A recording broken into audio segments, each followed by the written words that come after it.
Hey guys, this is our review for Stranger Things Season 1, of course, because we haven't gotten any other. Season 2 is going to be released late next summer in 2017, so we have to wait for that. There have been some announcements for the second season, but announcements like Sean Astin and what's the other name? Paul Reiser joining the cast, as well as Linnea Berthelsen and Brett Gelman, who I don't know. I don't know who they are, the last two, but the other two are very well known. Sean Astin from The Lord of the Rings and Paul Reiser from Aliens. So that's really a cool thing to look forward to, because they are actually good actors, and I think they really could do a lot of things with them on this series. I actually think this series would have been great to be an anthology series, because I don't know, not only because it's fashionable to make anthology series, but because I think it will be nice to have like a new case, if you want, every season, and I don't think it would be smart to do the same, to join the same family every single time. I think that after a while, of course, all these children are going to grow up within months. Next season they will be like this tall. They will be so different. So I don't know if it was a smart decision to make it about this family and about this town, but it could be about the town, but not only about that family. So I don't know. I'm not convinced by that, to be honest.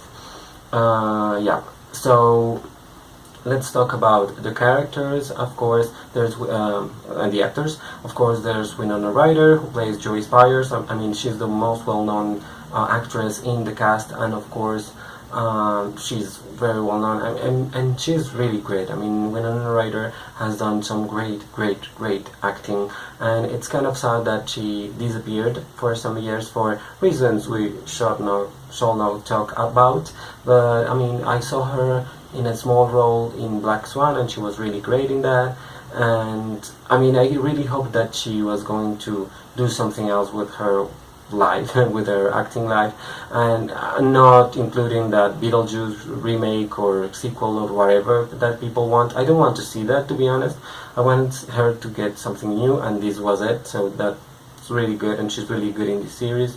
The other well-known face is Matthew Modine, who plays Martin Brenner, the scientist that creates 11, which is the child that leaves scars and has psychic powers in this series. So that's interesting. She's played by Millie Bobby Brown, who's like this unknown new actress. I don't think I had ever seen her before.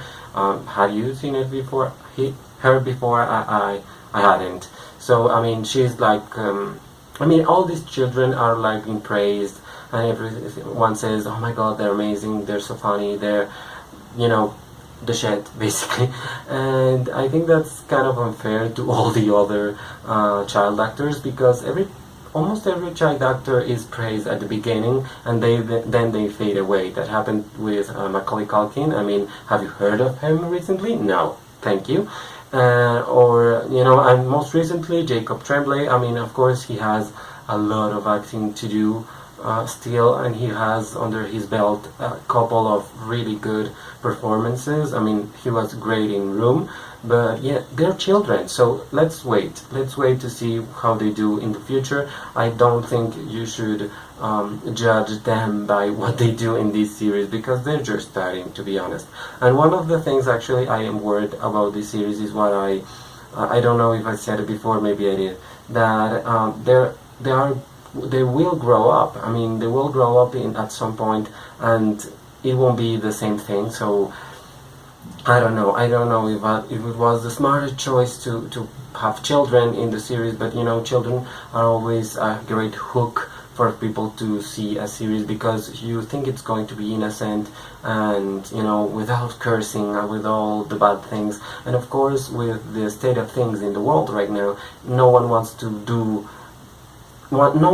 really wants to do only really bold series. If all the series were like, I don't know, Game of Thrones, everyone will be out of their minds. There has to be like these series that are more relaxing and less chaotic, if you will.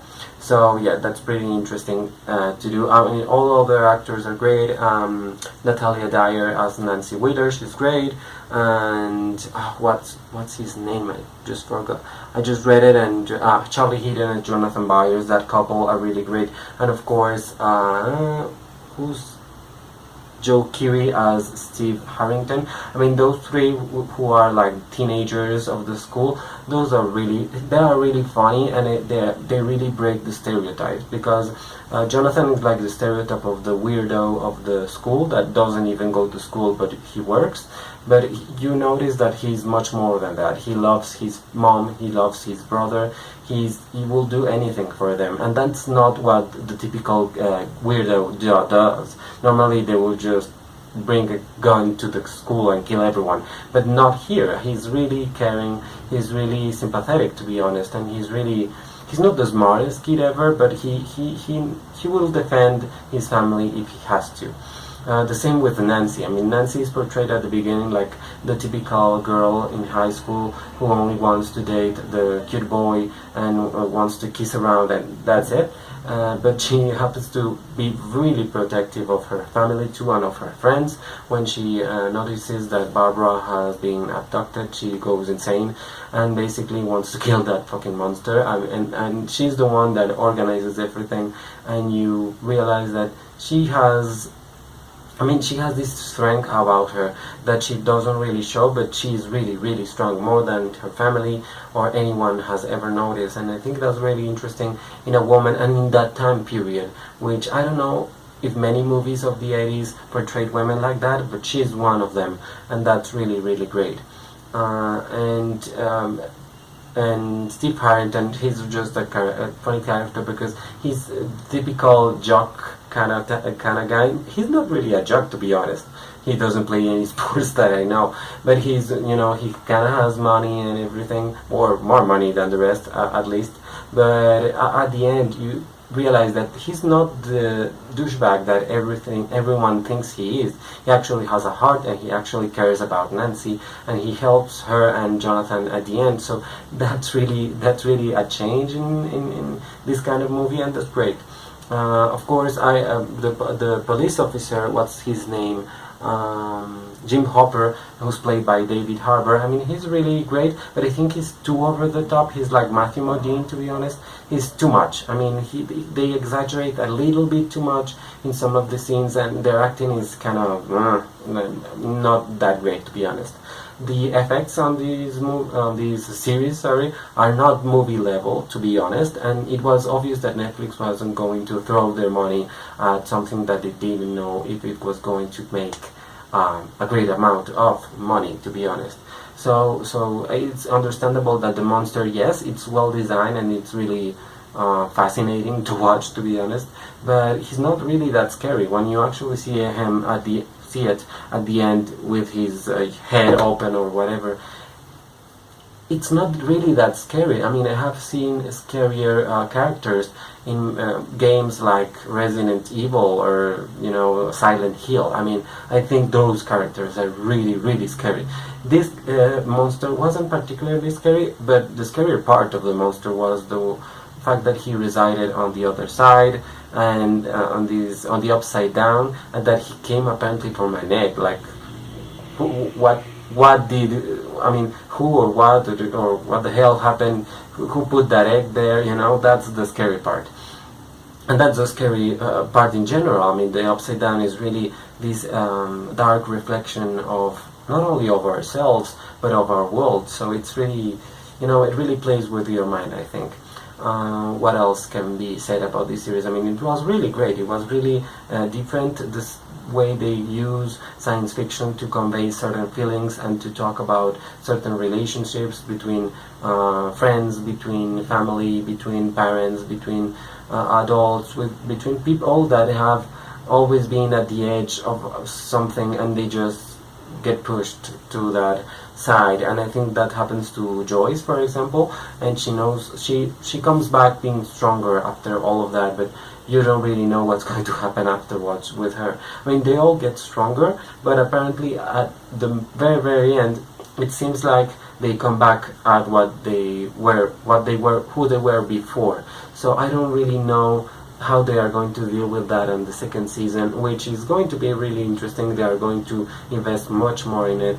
I mean, this thing blew up on the internet. Everyone has watched this series, and I think it's going to be a really big thing next year. But the question is it going to hold up for a third season or more than 5 seasons? To be honest, I don't think it's going to be that strong, because I think that it was a mistake to focus too much on the children and not on other towns, on other experiments that the government might have done on other other towns in the US or wherever. So that would be interesting to explore, and I don't think they're going to explore it. They're going to focus on these children, and that's it. People liked all of them, and I think that the series will end when they grow up, and that will happen very soon. So let's see what happens with Stranger Things. Thanks for watching this review. Please comment down below if you have anything to say about it. I don't think I covered everything, but that's what I can come up with right now. Please share this video on your social networks. I'm on Google+, Facebook, Twitter, Tumblr, and of course here in YouTube. So please subscribe for more reviews of series and movies, and for videos in Spanish about random things. So thank you so much. Goodbye.